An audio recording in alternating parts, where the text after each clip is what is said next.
예수님의 계시, 요한계시록. 앞 영상에서 우리는 어떻게 요한이 회람서신으로 작성한 이 묵시적 예언을 통해 로마 제국의 지배하에서 무관심과 박해로 고통받는 소아시아의 7교회에 도전과 위로를 주었는지 살펴보았습니다. 또한 요한이 예수님을 그분의 원수들을 위해 죽으심으로써 그들을 이기신 죽임당한 어린 양으로 상징한 것도 보았습니다. 그분은 하나님 나라를 하늘에서와 같이 이 땅에 임하게 하시려는 하나님의 목적이 담긴 두루마리를 여시는 분입니다. 이 두루마리는 출애굽 재앙과 같은 심판의 경고로 시작합니다. 그리고 마치 바로처럼 열방은 회개하지 않죠. 그런 다음 요한은 어린 양의 다민족 군대를 소개하고 열린 두루마리에 담긴 그들의 특별한 사명을 보여주는데요. 그것은 짐승 같은 나라들의 하나님의 공의와 자비를 증거함으로써 어린 양을 따르는 것입니다. 비록 죽임을 당할지라도 말이죠. 그들은 어린 양이 하신 것처럼 자기 목숨을 내어놓음으로 짐승을 이길 것이며 이로써 열방을 회개로 이끌 것입니다. 책의 나머지 부분에서 요한은 이 짐승과 그가 벌일 하나님의 백성과의 전쟁을 그리면서 전체 이야기의 결말을 향해 갈 것입니다. 7 나팔 이후 요한은 7 상징들을 잠시 멈추고 그가 표징이라고 부르는 일련의 환상을 소개합니다. 이 말은 문자적으로 상징을 의미하며 이 단락은 그러한 표징으로 가득합니다. 이 환상들은 열린 두루마리에 담긴 메시지를 더욱 깊이 살펴볼 수 있게 해주는데요. 첫째 환상은 로마의 박해 아래 고난받는 7 교회의 배후에서 벌어지는 천상의 영적 전쟁을 보여줍니다. 이는 창세기 3장에서 시작된 오래된 갈등이 발현된 것으로서 모든 악의 근원을 상징하는 뱀이 여기에서는 용으로 그려집니다. 이 용이 한 여자와 그녀의 자손을 공격하는데 그들은 메시아와 그분의 백성을 의미하죠. 그 후 메시아는 그분의 죽음과 부활을 통해 용을 물리치시고 용은 땅으로 내쫓깁니다. 거기에서 용은 메시아의 백성에 대한 증오와 박해를 부추깁니다. 하지만 그들은 비록 죽임을 당할지라도 용의 세력에 저항함으로써 그를 이길 것입니다. 요한은 교회들에게 진짜 원수는 로마도 다른 어떤 나라나 인간도 아님을 보여주려는 것인데요. 그것은 바로 악한 영의 어두운 세력들이며 예수님을 따르는 자들은 죽임당한 어린 양처럼 신실하며 원수를 사랑함으로써 예수님의 승리를 선포할 것입니다. 요한의 다음 환상은 동일한 갈등을 이번에는 다니엘의 짐승 환상에 나온 세상에 대한 상징을 통해 재현합니다. 요한은 용에게서 권세를 위임받은 2 짐승을 봅니다. 그중 한 짐승은 폭력을 사용해 정복하는 국가적 군사력을 나타내고 다른 짐승은 이 힘을 신성한 것으로 높이는 경제적 선동을 상징합니다.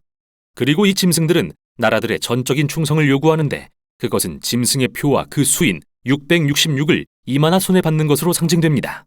이 악명 높은 이미지는 겉으로만 봐서는 그 의미를 알아내기 어렵죠. 요한은 여기서 분명히 히브리 구약 성경을 인용하고 있습니다. 먼저 이 표는 쉐마를 정면으로 부정합니다.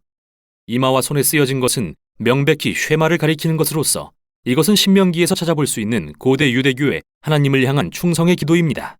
이 기도는 또한 모든 생각과 행동을 유일하신 참된 하나님께 온전히 드린다는 상징으로서 이마와 손에 쓰였습니다. 그러나 지금 반역하는 나라들은 충성을 요구하면서 모든 사람에게 누구를 따를지 결정하라고 강요합니다. 여기에 나오는 짐승의 수는 수천 년 동안 독자들의 관심을 끌어왔는데요. 요한에게는 그러나 신비스러운 게 아니었습니다. 그는 히브리어와 헬라어를 사용했는데 히브리어는 글자마다 숫자값이 있었습니다. 헬라어 단어인 네로 황제와 짐승을 히브리어로 표기한 후 숫자값을 더하면 각각 666이 됩니다. 다만 요한은 지금 네로만이 이 환상의 성취라고 말하는 게 아닙니다. 네로는 오래전 다니엘이 보여준 유형의 최근 사례일 뿐이죠. 다시 말해 나라들이 자기 힘과 경제적 안정을 거짓 신으로 높이고 전적인 충성을 요구할 때 난폭한 짐승으로 변하고 만다는 건데요. 바벨론은 다니엘 시대의 짐승이었습니다. 그러나 뒤를 이어 페르시아, 그리스, 그리고 지금 요한의 때에는 로마가 그렇습니다. 그리고 이 유형은 이같이 행동하는 후대의 모든 나라에 적용됩니다. 짐승 같은 나라들과 용의 반대편에 서 있는 다른 왕이 있습니다. 바로 죽임당한 어린 양입니다. 그분을 따르기 위해 삶을 바친 그분의 군대와 함께 말이죠. 그리고 요한이 영원한 복음이라고 부르는 승리의 노래가 새 예루살렘으로부터 온 열방으로 흘러갑니다. 또 그들은 모든 사람에게 회개하고 하나님을 경배하며 무너질 바벨론에서 나오라고 외칩니다. 그날이 얼마 남지 않았습니다. 그 후 요한은 최후 심판의 환상을 보는데요. 그것은 2번의 추수로 상징됩니다. 하나는 곡식 추수로서 왕이신 예수님이 오셔서 그분의 신실한 백성을 모으시는 것이고 다른 하나는 포도송이 추수로서 악에 취해 있는 인류를 나타냅니다. 그들은 포도주 틀에 던져져 밟힙니다. 이 모든 표징을 통해 요한은 7 교회 앞에 단호한 선택을 요구하고 있습니다.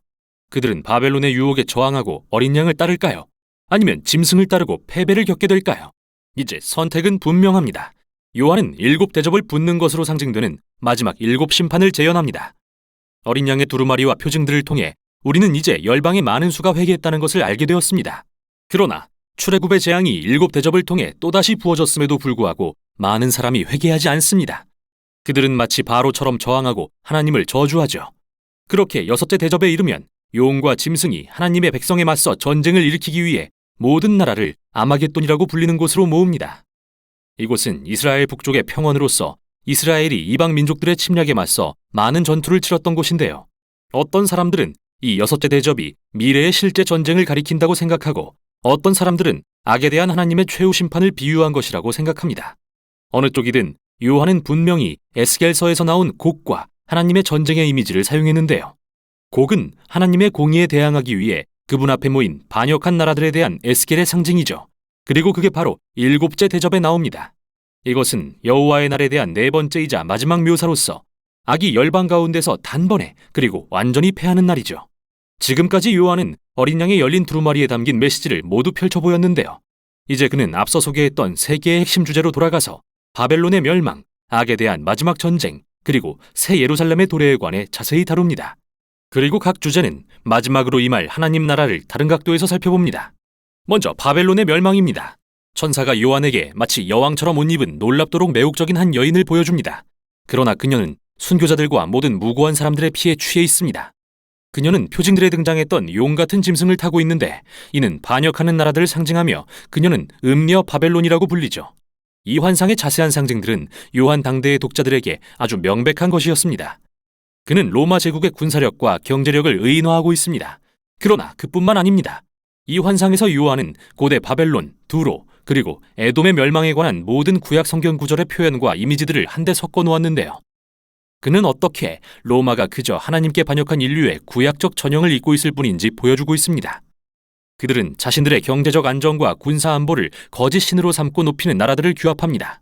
이는 과거나 미래에 한정된 것이 아니라 역사를 통틀어 발견되는 인간 실체의 자화상이며, 이러한 바벨론들은 예수님이 다시 오셔서 바벨론을 그분의 나라로 바꾸실 그날에 이르기까지 생겨나고 사라질 것입니다. 그런데 예수님의 나라는 어떻게 오는 걸까요? 지금까지 여호와의 날은 불, 지진 또는 추수로 묘사되었는데, 여기에서는 2번에 나누어 마지막 전쟁으로 묘사됩니다. 그리고 그 결과 순교자들은 신원을 받습니다. 이제 요한은 우리를 다시 6째 대접으로 데려갑니다. 거기에 모든 나라가 하나님께 대항하기 위해 모여 있는데 갑자기 예수님이 나타나십니다. 그분은 위대한 영웅으로서 백마를 타신 하나님의 말씀이시며 세상의 악을 물리칠 준비가 되셨습니다. 그런데 주목해 보세요.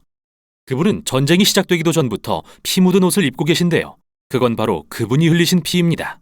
그리고 그분의 유일한 무기는 그분의 입에서 나오는 검이며, 이는 이사야서에서 온 이미지입니다. 요한은 아마겟돈이 피의 전쟁이 아닐 거라고 말하고 있습니다. 오히려 원수들을 위해 자신의 피를 흘리신 그 예수님이 이제는 공의를 선포하러 오십니다. 그분은 하나님의 선한 세상을 파괴하는 데 참여하고도 회개하기를 거부하는 자들에게 책임을 물으실 것입니다. 그리고 그들이 하나님의 세상에 지펴놓은 파멸의 지옥불은 하나님이 정하신 대로 공정하게 그들의 운명이 됩니다. 다음으로 요한은 바벨론에게 죽임당한 예수님을 따르는 자들의 환상을 봅니다. 그들은 다시 살아나서 메시아와 함께 1000년 동안 다스립니다. 이후 하나님께 반역하도록 인류를 부추겼던 그 용이 온 세상의 나라들을 집결해서 하나님 나라의 반란을 일으키게 합니다. 하지만 하나님의 공의의 보좌 앞에서 그들은 영원한 패배의 결과에 직면합니다. 그래서 악한 영의 세력들과 하나님 나라에 참여하지를 원하지 않는 모든 사람은 멸망하고 맙니다. 그들은 자신들이 원하던 대로 스스로 존재하고 자기만을 위한 삶을 얻게 됩니다. 용과 바벨론, 그리고 그들을 선택한 모든 사람은 영원히 결박되어 다시는 하나님의 새 창조 세계를 더럽힐 수 없습니다. 그런데 여기서 1000년이라는 시간과 이 두 전쟁의 관계에 대해서는 수많은 논쟁이 존재하는데요. 어떤 사람들은 문자 그대로 순차적인 사건들이라고 생각합니다. 즉 예수님의 재림 다음에 1000년 왕국이라고 불리는 기간이 오고 그 뒤에 하나님의 최후 심판이 있다고 말이죠. 한편 어떤 사람들은 1000년은 악한 영에 대한 예수님과 순교자들의 현재 승리의 상징이며, 두 전쟁은 미래의 예수님의 재림을 2개의 다른 각도에서 묘사한 것이라고 생각합니다. 여러분이 어느 관점을 취하든 핵심은 분명합니다. 예수님이 왕으로서 다시 오실 때 악을 영원히 멸하실 것이며 그분께 신실했던 자들을 신원하실 것입니다. 요한계시록은 하늘과 땅의 혼인에 대한 마지막 환상으로 결론을 맺습니다. 천사는 요한에게 하나님 그리고 그분의 언약 백성과 영원히 하나가 될 새 창조 세계를 상징하는 놀랍도록 아름다운 신부를 보여줍니다. 하나님은 인류와 영원히 함께 하시며 만물을 새롭게 하실 것이라고 선포하십니다. 여기서 요한의 환상은 구약의 약속들로 대향연을 이룹니다. 이곳은 새 하늘과 새 땅, 즉 인류 역사의 고통과 악이 사라진 회복된 창조 세계입니다. 또한 하나님과의 영원한 생명을 누리는 낙원, 새 에덴 동산입니다. 그러나 이것은 단순히 에덴 동산을 되돌려 놓은 게 아닙니다. 인류의 문화와 그들의 온갖 다양성이 하나님과 평화롭고 조화롭게 협력하는 위대한 도시인 새 예루살렘으로 진보한 것입니다. 그리고 가장 놀라운 반전 중 하나는 새 창조 세계에 성전 건물이 없다는 것인데요. 한때 성전으로만 제한됐던 하나님과 어린 양의 임재가 이제는 새로운 세상 구석구석에 충만하기 때문입니다. 또한 거기에는 성경의 첫 장에서 인류에게 맡겨진 사명을 성취하는 새 인류가 있습니다. 하나님의 형상으로 회복된 그들은 세상을 다스리며 그분의 동역자가 되어 이 창조 세계를 새로운 미지의 영토로 만들 것입니다. 이렇게 해서 요한의 묵시와 성경 전체의 대서사시가 끝이 납니다. 요한은 마치 아모처럼 우리에게 예수님이 재림하실 때를 해독해보라고 이 책을 쓴 게 아닙니다. 이 책은 1세기의 7교회와 그 후 모든 세대의 그리스도인에게 소망과 도전을 가져다준 상징적인 환상입니다. 그리고 역사의 일정한 유형과 하나님의 약속을 드러냅니다. 인간이 세운 모든 왕국은 결국 바벨론이 되며 반드시 어린 양의 힘을 의지해 저항해야 합니다. 그러나 여기 약속이 있습니다. 이 세상을 사랑하셔서 죽으신 예수님이 바벨론을 내버려두지 않으실 것입니다. 그분은 언젠가 다시 오셔서 그분의 선한 세상에서 악을 없애고 만물을 새롭게 하실 것입니다. 그리고 이 약속은 모든 세대의 하나님의 백성이 왕이 다시 오실 때까지 믿음을 지키는 동기가 되어줄 것입니다. 이게 바로 요한계시록이 전하는 내용입니다.